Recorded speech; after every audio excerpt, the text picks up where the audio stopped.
আন্তর্জাতীয়তার যুগে প্রবাসীদের সম্পৃক্তকরণ শীর্ষক এক মতবিনিময় ও আলোচনা সভার আয়োজন করেছে Australia Bangladesh business council ABBC। বৃহস্পতিবার দেশটির একটি স্থানীয় হোটেলে এ সভা অনুষ্ঠিত হয়।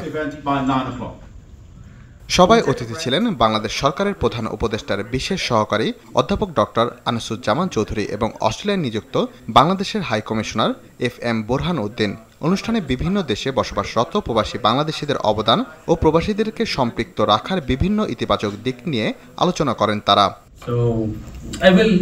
অনুষ্ঠানে আরো বক্তব্য দেন বিভিন্ন বাংলাদেশি সংগঠনের নেতৃবৃন্দ, তরুণ উদ্যোক্তা ও বিভিন্ন পেশায় নিয়োজিত থাকা প্রবাসী বাংলাদেশিরা। এ সময় অস্ট্রেলিয়ায় প্রবাসীদের সম্পৃক্ততা, আন্তর্জাতিক শিক্ষা, অভিবাসন নীতি ও সম্পর্কিত বিভিন্ন বিষয় নিয়ে মতবিনিময় করেন তারা।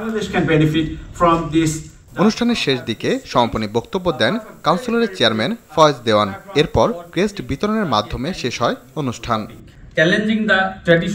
Rakib Hasan, RTV। This is very important.